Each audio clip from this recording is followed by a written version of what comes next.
할렐루야, 환영합니다. 그리고 축복합니다. 뉴스를 보니까 그 대선 후보가 여의도 순복음교회 성경책을 들고 예배드리러 나왔더라고요. 손에 이제 왕자 이런 거 쓰고 미신 시비에 이제 휘말리고 그러니까 이제 나왔죠. 그런데 진보 대선 유력 주자들도 진실한 기독교인들이에요. 신앙인들이에요. 이게 무슨 뜻이냐면 지금 교회가 세상에서 지탄받고 있고 욕을 먹고 있지만 그래도 진리이다. 그러니까 지금 왕자 새겨서 뭐 미신이니 무당이니 뭐 그 스님이니만 이런 얘기들이 나오잖아요. 그러니까 이제 문제가 좀 심각해지는 거죠. 왜? 그것들은 다 가짜니까. 샤머니즘이니까. 그래서 그분이 교회를 안 다니는데 성경책을 들고 교회에 나왔어요. 나는 미신을 믿지 않는다. 진리를 믿는다. 뭐 이런 거죠. 그래서 우리는 자부심을 가져야 돼요. 하나님을 믿는 그 믿음이 대통령보다 더 크다는 거. 그래서 우리 자신의 정체성이 이렇다는 겁니다. 우리는 그런 어떤 조건, 대통령이 되기 위한 조건, 권력을 쥐기 위한 그런 조건이 아니라 우리의 믿음, 그냥 순수한 내가 하나님을 믿는 믿음으로 우리는 교회에 나왔지 않습니까? 정말 우린 자부심을 가져도 되는 거죠. 오늘은 이제 사도행전 7장에 스데반 집사가 이제 마지막 설교를 하는 거예요. 처음 설교이자 마지막 설교예요. 집사로 임명받고 이제 봉사하고 헌신하다가 이 설교를 시작을 하고 돌에 맞아 순교를 당했죠. 그러니까 인생은 예수를 믿는다고 해서 천년 만년 살고 세상 부귀영화 누리고 그런 사람도 있습니다. 그렇지만 이 스데반처럼 예수를 믿자마자 길거리 나가서 예수를 믿어라 그 한마디 하고 맞아 죽을 수도 있다는 거예요. 근데 우리는 기복신앙, 잘못된 신앙이면 교회 나갔는데 무조건 잘 돼야 되고 교회 나갔다가 불의 사고로 죽으면 그 교회가 문제가 있고 그 하나님이 문제가 있고 또 교회 나갔는데 어느 날 갑자기 암에 걸리면 하나님을 떠나고 그런 모습을 볼 수 있어요. 한 번은 교회에서 자기의 모든 재산을 다 갖다 바치고 평생을 봉사를 해요. 기도원에서. 근데 그분이 기복신앙이다 보니까 어느 날 갑자기 췌장암에 걸린 거예요. 근데 목사님이 넌 낫을 거야 그러니까 정말 그 열심히 낫는 것처럼 막 봉사도 열심히 하고 신앙생활 열심히 하고 그러다 의사가 어느 날 당신 3개월뿐이 안 남았다. 그러니까 막 목사 욕을 해대고 예수가 어디냐고 막 이 저주받을 교회 막 난리를 치는 거예요. 그게 결국 죽었어요. 그 예수를 믿지 않는 거죠. 죽음이 두려운 거죠. 이 세상에 죽음이 두렵지 않은 사람이 어디 있어요? 죽음이 두려우면 우리는 안 되거든요. 왜냐하면 우린 지금 예수를 믿는 순간 영원한 삶을 하나님이 저희들에게 주셨어요. 죽는다는 건 잠시 우리가 이 썩은 육신을 벗어버리는 것뿐이에요. 그 예수님이 오시면 영원한 천국에서 하나님의 영광 속에 살아가는 그런 인생인데 우린 너무 연약해서 우린 죽음을 두려워하죠. 왜 우리가 끊임없이 기도하고 우리가 끊임없이 말씀 속에 있으면 죽음을 두려워하지 않아요. 왜냐하면 살아야 100년. 그게 짧거든요. 제가 젊었을 때는 나이가 왜 이렇게 안 가는지. 맨날 어른들한테 혼이나 나고 어른들이 시키는 대로 하고 그러니까 빨리 나이가 먹고 싶더라고요. 그게 누군가 그러더라고요. 설날에 떡국 2그릇 먹으면 1살 더 먹는다고. 그래서 그런 막 우리들 이야기가 있었어요. 근데 어느 날 갑자기 이제 저도 60대 중반이 돼서 어디 가면 젊은이들이 끼워주지 않으려고 그래요. 그 기운도 없고. 그냥 누가 발로 한번 차면 저희 가서 쿡 쳐박히고. 이런 날이 왔다는 거죠. 제가 10대, 20대 때는요, 땅을 밟으면 이 땅이 꺼질 것 같은 그런 느낌이 들어서 보도블록이 깨질까봐 함부로 못 밟겠더라고요. 그렇게 힘이 넘치는 때가 있었는데, 어느덧 세월이 가다 보니까 나이가 이렇게 들었어요. 저보다 나이 많은 어르신도 계시고 그런데. 젊은이들 마찬가지예요. 지금은 영원히 살 것 같아요. 죽음에 대한 조금 요만큼의 생각이 없어요. 근데요, 세월은요, 도적처럼 몰려옵니다. 그리고 누구나 다 겪는 거고, 한 번쯤은 가야 될 길이에요. 근데 우리가 허다한, 허망한 곳에 마음을 두면요, 죽음이 두려워요. 육신을 쫓아 살면 죽음이 두려워요. 영을 쫓아 살면요, 하나님께서 죽음을 두려워하지 않게 하세요. 오늘 7장 1절에 보면 대제사장이 이르되 이것이 사실이냐? 이렇게 물어요. 그러니까 그 율법 학자 중에 높은 사람이 이것이 사실이냐? 그러니까 그 사실이 6장 8절하고 10절에 나와요. 8절에 보면 스데반이 은혜와 권능이 충만하여 큰 기사와 표적을 민간에게 행하니, 그러니까 집사 직분을 받았죠. 교회가 이제 막 사람들이 많이 몰려오고 그러니까 직분을 막 줘요. 그 직분을 주니까 그 직분을 감당하기 위해서 하나님의 은혜와 권능이 있어요. 그러니까 하나님의 능력으로 기사와 어떤 표적들이 많이 일어나죠.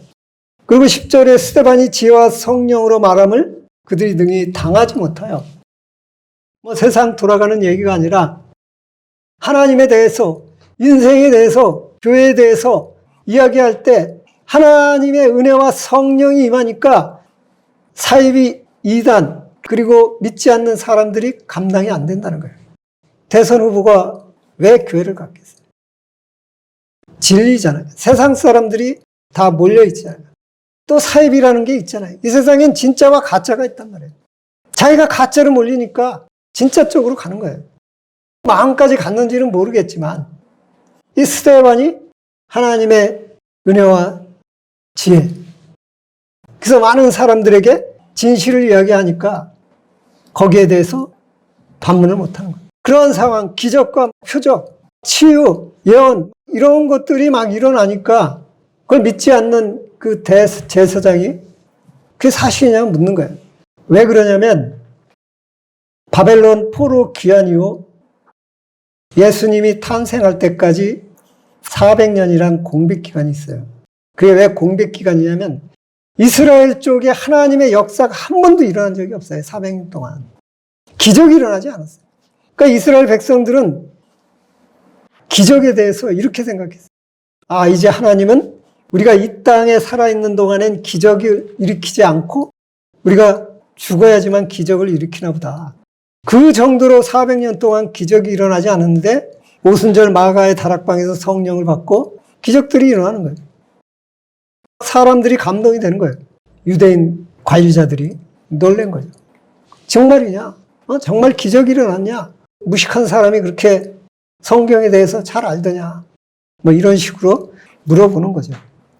그러니까 우리가 하나님의 은혜를 받고 우리가 기도를 열심히 하면요, 우리가 모르는 새로운 세상이, 영적인 세상이 펼쳐져요. 그럼 여러분들이요, 근심 걱정이 없어요. 이거는 경험해 보신 분들은 다 알 거예요.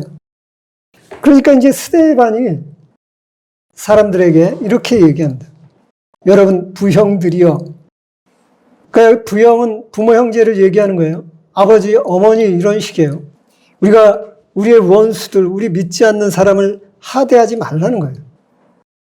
우리의 형제라는 거예요. 그들도 하나님이 만든 자녀이기 때문에 그 믿음에 대해서 설명하고 있어요. 우리 조상 아브라함이 하란에 있기 전 메소미다미아에 있을 때 영광의 하나님이 그에게 보여 이르시되 내 고향과 친척을 떠나가 내가 내게 보일 땅으로 가라 하시니, 하나님은 어디로 가라고 하지 않았어요. 근데 아브라함이 갔어요. 아브라함이 왜 갔을까요? 여러분 아침에 꿈을 꿨는데 하나님이 야, 너는 오늘 동쪽으로 가. 그럼 여러분이 동쪽으로 갔어요. 여러분 왜 갔을까요? 하나님의 인도하심이 있기 때문에 간 겁니다. 하나님이 분명히 그곳에서 나에게 좋은 것을 주시기 때문에, 보여주시기 때문에 그 믿음으로 가는 거예요. 그러한 믿음이 없다 그러면 여러분은 못 가요. 내가 우리 지연 학생한테 심부름 시켰어요. 어디 가서 뭘 사와. 근데 믿음이 없으면요, 저 목사 저거 사입이네 저거. 나한테 돈 뜯으려고. 근데 믿음이 있으면 어떤 믿음? 나에 대한 믿음이 아니에요. 하나님에 대한 믿음. 이것이 내가 하나님께서 저 목사를 통해 나에게 주시는 말씀이니 내가 소중히 드려야지. 그런 것들이 믿음인 거예요. 근데 우리는 믿음 반대되는 것들 불신이죠. 상대방이 무슨 말을 하면 아무리 좋은 얘기를 해도 믿질 않아요. 속으로 사기치네. 웃기고 있네. 사람과 사람 간에도 믿음이 있어야 돼요. 사랑에 대한 믿음이에요. 배려하고 그 사람과 함께 공유할 수 있는 믿음들이 있어야 되는 거예요. 그런 것들이 없으면 이 세상은 굉장히 척박하고 메말라요. 나 홀로 있어야 되는 거죠. 그래서 지금 믿음에 대해서 스데반이 그 유대인 율법 학자들에게, 대제사장에게 이렇게 설명하고 있는 거예요. 아브라함이 그렇지 않느냐? 아브라함이 하나님이 가라니까 갔지 않았느냐? 하나님이 인도하실 걸 믿고 갔지 않았느냐? 이게 성경에 기록되어 있지 않느냐? 그리고 4절에 아브라함이 갈대아 사람 땅을 떠나 하란에 거하다가 그의 아버지가 죽음에 하나님이 그를 거기서 너희 지금 이 땅으로 옮기셨느니라. 그러니까 하나님이 가라고 해서 갑자기 이 사람한테 가나안 땅을 아브라함한테 준 것이 아니에요.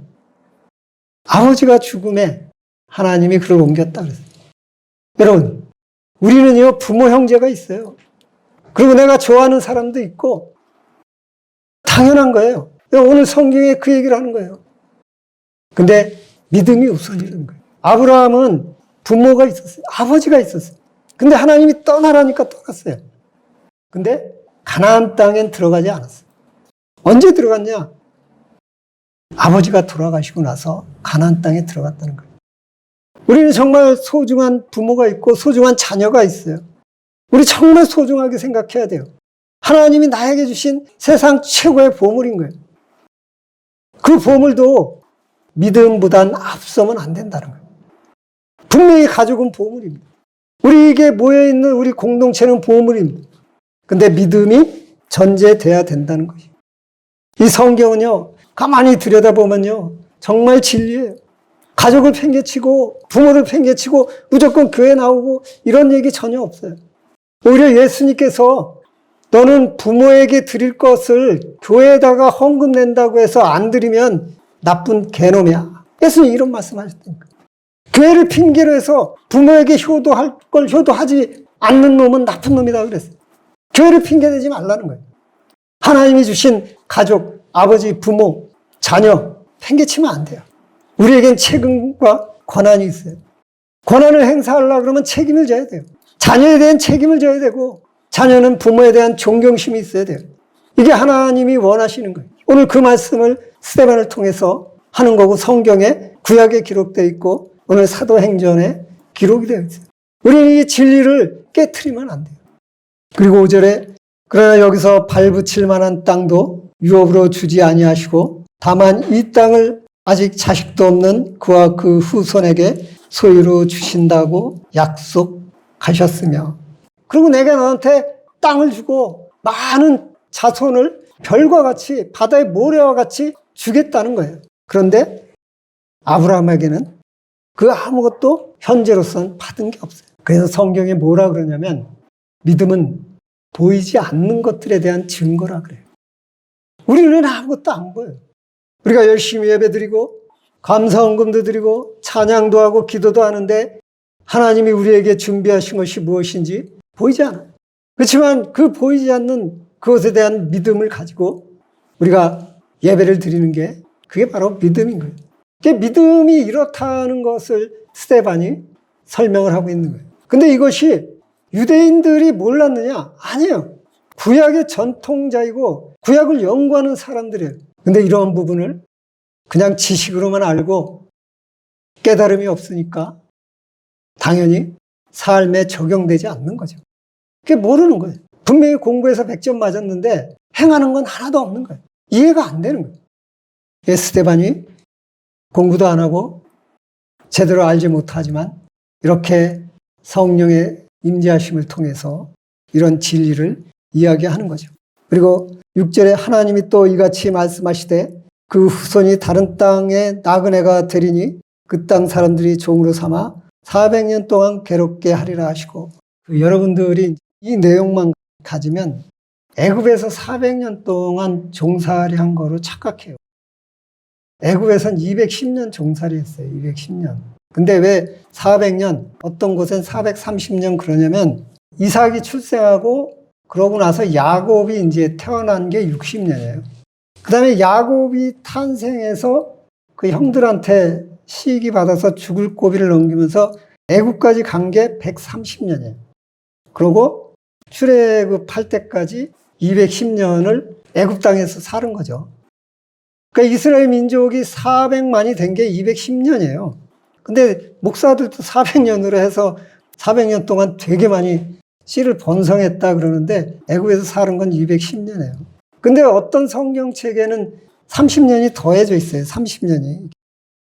그 30년은 하나님이 아브라함한테 이삭에 대한 말씀을 하실 때 내가 너한테 이삭을 주겠다.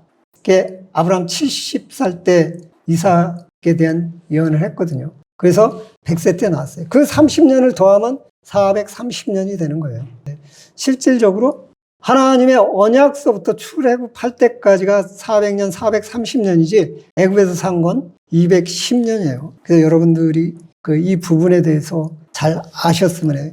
또 이르시되 종 삼은 나라를 내가 심판하리니 그 후에는 그들이 나와서 이곳에서 나를 섬기리라 하시고, 그러니까 애굽 땅에서 너희들이 종살이 하지만 내가 반드시 그를 심판하고 그 심판이 끝나면 너희들은 나와서 나를 섬기리라. 그러니까 우리가 세상에 살다가 어느 날 하나님의 인도하심에 따라 교회 나와서 하나님을 믿기 시작하는 거죠. 그리고 할례 언약을 주셨으니 세례를 베풀잖아요. 이게 무슨 얘기냐면 교회를 얘기하는 거예요. 하나님 나라를 얘기하는 거예요. 아브라함을 통해서 그 아브라함의 믿음을 통해서 아브라함에게 약속한 그것이 애굽에서 실현되어서 홍해를 건너서 할례, 세례죠, 세례. 그러니까 예수를 믿고 우리가 세례를 받는 거죠. 그러면서 이제 9절에서부터 17절까지는 우리가 이 세상에 나갔어요. 세상에 나갔는데 너무 친해요. 너무 잘해줘요. 세상 사람들과 형제 뭐 하면서 파트너, 동업, 사업 뭐 이런 거 하면서 같이 사업도 하고 같이 오락도 하고 같이 너무도 즐거워요. 행복해요. 그래서 행복한 삶을 사는 것 같아요. 그런데 18절에 보면 요셉을 알지 못하는 새 임금이 애굽 왕위에 오르매 그가 우리 족속에게 교활한 방법을 써서 조상들을 괴롭게 하여 그 어린 아이들을 내버려 살지 못하게 하려 할세. 이 세상의 모습인 거예요. 여러분, 우리 대선 후보들 보세요. 가장 유력한 2명 보더라도 측근들의 통해서 뭔가 이상한 것들이 세상으로 흘러나오잖아요. 좋을 땐요, 잘 될 땐요, 뭔가 둘이 계획을 짜고 셋이 계획을 짜서 사기치고 남의 돈 뺏어 먹을 땐요, 굉장히 좋은 관계를 유지해요. 그러다가요, 문제가 생기면요, 그 다음서부터는 얼굴을 확 돌리고 상대방에게 막 죄를 다 뒤집어 씌우고 상대방을 괴롭히기 시작해요. 이게 세상이에요. 이게 인간이란 말이에요. 나도 그래요. 여러분도 그래요. 안 그런 사람 없다니까요.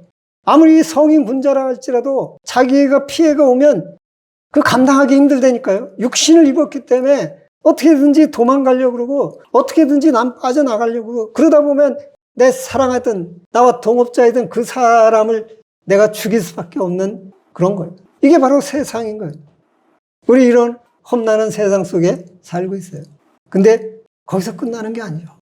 그렇게 고난과 험난 그리고 곧 망할 것 같은 그런 상황 속에서 새로운 지도자가 탄생이 되잖아요. 우리나라 역사를 봐도 그렇죠. 뭐 우리가 일제 36년이 끝나고 초대 대통령 이승만서부터 쭉 이렇게 살펴보면 계속 위기가 왔잖아요. 인간이 정치를 하니까 무슨 허점이 있고 무슨 잘못들이 있잖아요. 그런 것들 때문에 나라가 위태로울 때가 한두 번이 아니죠. 근데 그 위태로울 때마다 새로운 지도자가 항상 등장을 하죠. 대한민국도 마찬가지예요. 우리 눈을 볼 땐 정말 누군가가 보이지 않는 것 같지만 분명히 누군가가 우리나라를 새롭게 만들 겁니다. 그게 이치예요. 하나님이 그렇게 섭리해 놨어요. 근데 세상은 그렇게 돌아간단 말이에요. 그러고 나면 또 어떤 일이 일어나냐면 그 자기들이 세운 지도자에 대한 불신이 생겨요. 자기들이 뽑아놓고 내가 잘못 뽑았다 그래요. 지금 스데반이 설교하는 것들이 지금 교회 사적인 면에서 얘기하는데 교회뿐만 아니라 이 세상의 모든 일들이 이런 과정을 계속해서 반복되고 반복되고 반복된다는 거예요. 그래서 마지막은 어떻게 되냐면 하나님과 만나요. 그렇게 우리가 고난받고 고생하고 이리 치이고 저리 치이고 여러 가지 복잡한 세상, 불안한 세상, 일제 30년, 6.25 전쟁, 군부 쿠데타, 여러 가지 어떤 복잡한 그런 것들 만나고 뭐 진보니 보수니 싸우고 쪼개지고 그런 가운데서 우리는 하나님을 만난다는 거예요. 34절에 내 백성이 애굽에서 괴로움 받음을 내가 확실히 보고 그 탄식하는 소리를 듣고 그들을 구하려 내려왔느니 이제 내가 너를 애굽으로 보내리라 하시리라. 모세라는 지도자를 통해서 교회를 하나님이 이루어 가는 거죠. 39절에 보면 우리 조상들이 모세에게 복종하지 아니하고자 하여 거절하며 그 마음에 도리어 애굽으로 향하더니 모세를 통해서 그들이 종살이하던 그 복잡한 세상, 그 어지러운 세상에서 끄집어냈어요, 하나님. 그들이 이제 광야 생활을 해요. 하나님이 모든 걸 공급해줘요. 물도 공급해주고 메추라기 먹을 것도 공급해주고 고기 먹고 싶다니까 메추라기도 공급해주고 그렇게 공급을 다 해줘요. 근데 그들은 기다리질 못해요. 모세가 시내산에 올라가서 하나님으로부터 율법을 받으려고 40일 동안 보이지 않자 그들은 작당을 하기 시작합니다. 인간적인 욕심이 드러나기 시작해요. 정욕이 드러나기 시작해요. 그래서 모세하고 하나님 죽었어. 그러고 막 송아지 하나 만들고 그러고 난 다음에 막 춤추고 난리 이게 우리를 구하는 하나님이야 그러고 그러다 결국은 야 이거 광야 햇볕도 뜨겁고 밤엔 춥고 야 이거 살기 힘든데 야 이거 우리 안 되겠다 다시 애굽으로 돌아가자. 거기서 뭐 그들이 시키는 대로만 하면 고기도 주고 먹을 거 잘 주고 잠도 편하게 자는데 이게 도대체 뭐냐. 애굽으로 돌아가자. 여러분 교회는요 영적인 사람과 육적인 사람이 있어요. 교회 다닌다고 우리 인생이 편안한가요? 그렇지 않잖아요. 교회 다닐수록 더 어떨 땐 고통스러워요. 그런데 감사하죠. 내가 하나님을 믿고 영원한 생명을 얻을 수 있는 게. 그리고 내 마음을 하나님 앞에 드리고 기도에 열중하다 보면 내 주변 환경이 나를 힘들게 하지 않아요. 환경의 영향을 받지 않아요. 이런 어떤 영적인 사람이 있는가 하면 교회는 또 열심히 세상에 나가길 원하는 사람들도 있다는 거예요. 야 오늘 빨간 글씨니까 그냥 우리 놀러 가야지. 놀아야 돼. 하나님은 출장 갔으니까 우리는 여행 가야 돼. 육신의 욕망인 거죠. 아 이게 보니까 저 집사 꼬라지 보기 싫어서 내가 딴 교회로 옮겨야 돼. 그러면서 어느 날 갑자기 교회 또 안 나와요. 아니 그 집사를 사랑하라고 자기한테 사랑하라고 보냈는데 꼴 보기 싫다고 도망가요. 우리 진리를 배우잖아요. 우리 성경을 배우잖아요. 말씀을 배우잖아요. 네가 평화를 얻으려면 네 주변에 있는 사람들, 그 사람을 미워하지 말고 사랑하라는 거예요. 그래야지 우리가 평화를 얻을 수 있다는 거예요. 주변에 있는 사람들을 배려하라는 거예요. 오늘 내가 전도사님한테 이야기했어요. 우리 교회에 오는 모든 사람들, 소중한 사람들. 근데 누구나 다 문제를 갖고 있다. 나도 갖고 있고. 그 사람들을 예수님의 눈으로 바라봐야 된다. 영적인 사람이에요. 그럼 내 마음의 평화를 얻어요. 하나님이 나를 통해서 은혜와 권능으로 역사하세요. 근데 세상과 똑같이 육적인 내 육신의 내 뜻에 따라서 저거는 아니야. 이런 신앙 생활이 있다는 거예요. 애굽으로 돌아가자. 그래서 그들이 1년이면 하나님이 약속할 가나안 땅에 들어간데 40년 동안 광야에 끌려다니다가 다 개죽음을 당했어요. 하나님은요. 여러분의 죄는 용서할지 모르지만 풀리지 않는 성경에 수수께끼예요. 그 죄의 대가는 반드시 지불하게 해요. 목사인 나에도 하나님은 내가 죄를 지면 그 죄는 용서하세요. 예수를 믿으니까 용서하세요. 대가는 반드시 지불하게 돼 있어요. 그래서 우리의 공력이 하나님 앞에 가면 금과 지푸라기 같다는 거예요. 불로 태울 때 금으로 쌓은 것, 그것은 그대로 남아있고 지푸라기로 쌓은 건 다 태워서 없어진다는 거예요. 부끄러운 구원을 받는다는 거예요. 우리가 이왕 신앙생활 할 거 정말로 우리 좋은 믿음으로 이웃을 위해서, 하나님을 위해서 우리가 살아야 돼요. 그러면서 여기서 스데반이 굉장히 무서운 얘기를 해요. 42절에 보면 이스라엘의 집이여 너희가 광야에서 40년간 희생의 제물을 내게 드린 일이 있었느냐. 이스라엘 백성들이 40년 동안 하루도 빠짐없이 계속 예배를 드렸어요. 근데 하나님은 너희들이 나에게 예배를 드린 적이 있느냐. 한 번도 드린 적이 없다. 난 한 번도 너희들의 예배를 받아본 적이 없다. 이렇게 말씀하세요. 이 죄에 대해서 뭐라고 얘기하냐면 51절에 목이 곧고 마음과 귀에 할례를 받지 못한 사람아 너희도 너희 조상과 같이 항상 성령을 거스르는도다. 성령 회방죄, 성령 거스리는 죄는 우리가 지으면 안 되는데 항상 성령을 회방한다는 거죠. 이스라엘 백성도 그랬어요. 하나님이 출애굽시키자 그들은 굉장히 많은 기적 속에 살았어요. 먹을 것은 물론이고 잠자는 거, 그들이 뜨거운 태양에서 보호받는 것, 추운 그 밤에 보호받는 것, 그것 외에도 전쟁에서 하나님에 의해서 승리도 하고 그래서 광야에 살아남았어요. 이스라엘 백성들이 한 건 하나도 없어요.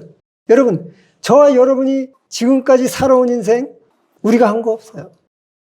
하나님이 허락하지 않으면 우리는 아무것도 할 수 없어요. 근데 다 내가 한 거예요. 내가 하다 보니까 점탕꾼을 보냈어요. 하나님이 준비한 그 가나안 땅으로 점탕꾼을 보냈어요. 그 점탕꾼들이 들어와서 복을 하는데 10명이 잘못된 복을 해요. 그냥 세상적인 상황을 그대로 얘기해요. 지금 코로나가 있고, 뭐 지금 중국이 뭐 어쩌고, 북한에서 미사일 쏘고, 일본에서 어쩌고, 뭐 우리나라는 뭐 미국도 아니고 중국도 아니고 그런 복잡한 이야기들이 두려운 것들이 우리한테 엄습해 와요. 어저께 제가 좀 놀랐어요. 고속도로에요. 명절 때보다 차가 더 많아요. 이 무서운 코로나인데 코로나는 이미 저희들한테 없어졌더라고요. 오늘 아침에 그래서 코로나가 엄청 많을 줄 알고 봤더니 1,500명인가 그래요. 근데 이번 주에 그 여파로 이달 말에 한 몇천 명 될 것 같아요. 참, 우리는 희한한 세상에 살고 있는 거죠. 근데 우리가 우리의 안목이나 우리의 생각으로 세상을 바라보지 않고 우리가 말씀으로 하나님의 생각으로 바라볼 땐 그것이 우리한테 아무런 해가 되지 않는 거죠. 우리 다 예방접종도 했고 또 하나님이 부르시면 가야죠. 그 선교사들이요. 올해 코로나로 한 100명 정도 죽었어요. 해외에서. 해외 나가면 일단 의료 혜택을 못 받으니까요. 그러면 우리의 생각은 하나님이 없나? 왜 말씀은 복음을 전하러 갔는데 왜 그 사람들이 다 죽지? 뭐 이럴 거 아니에요. 그게 그 사람들한테 축복일지 모른대. 축복일 수 있거든요. 최고의 상급이잖아요. 복음을 전하다가 내가 죽는 게 최고의 상급이잖아요. 그 멕시코에 선교하는 선교사 한 분이 있어요. 에스더 권이라고.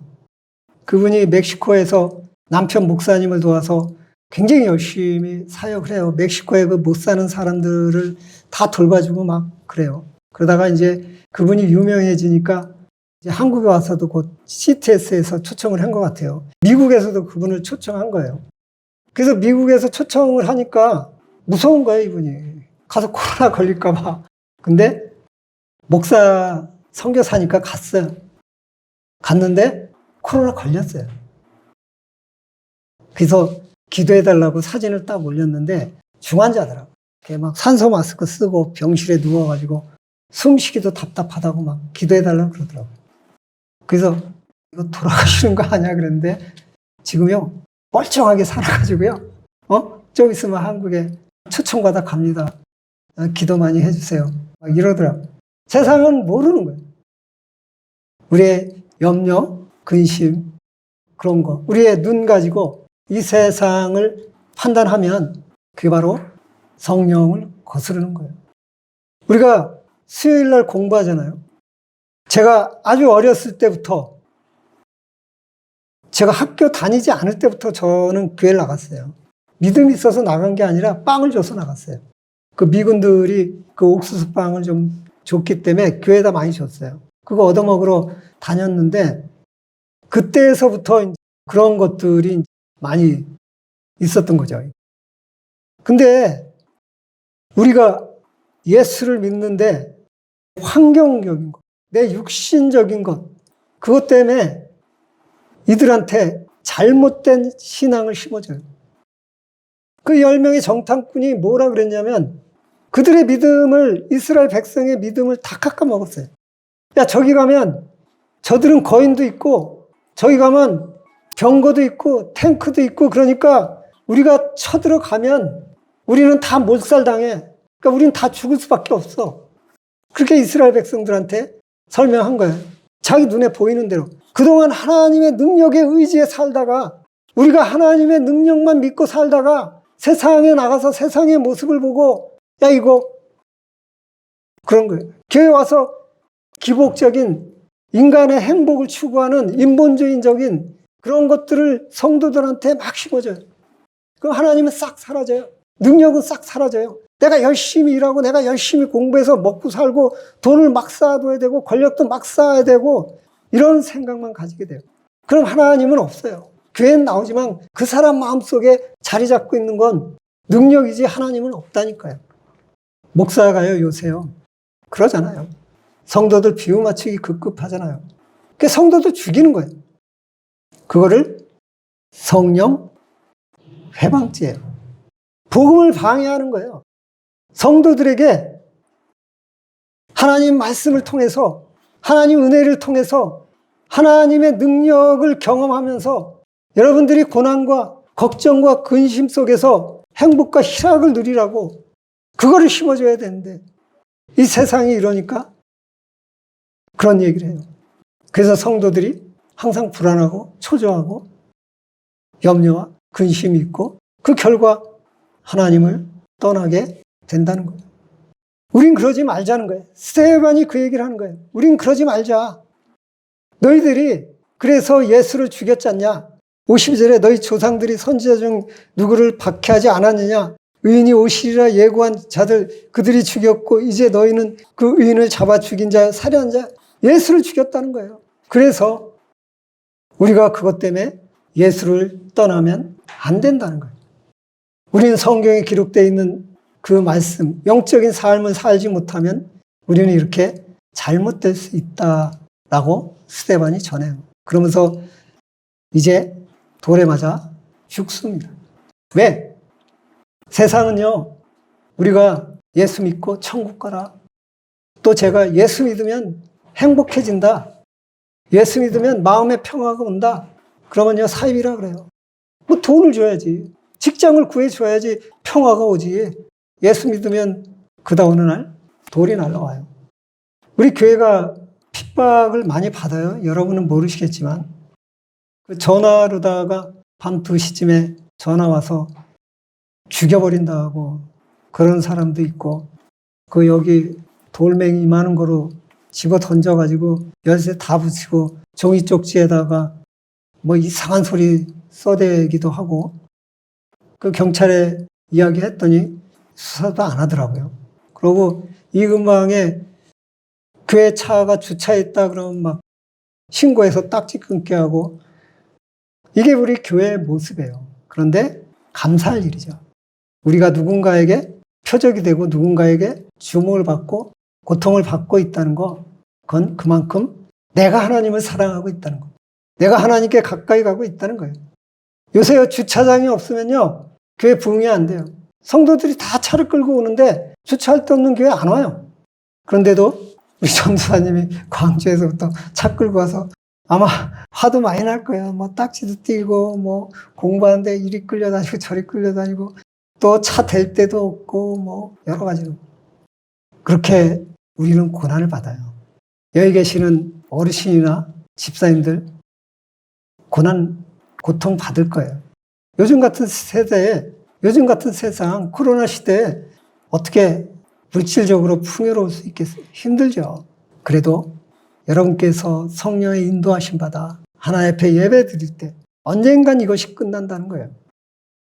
여러분이 하나님이 준비해 주신 그것을 받으시기 바랍니다. 저도 받고 여러분도 받고 첫 번째는 천국 가는 거고 두 번째는 이 인생에서 천국의 삶을 사는 겁니다. 우리는 이 인생 사는 동안 천국의 삶을 살기를 기원합니다. 기도하겠습니다.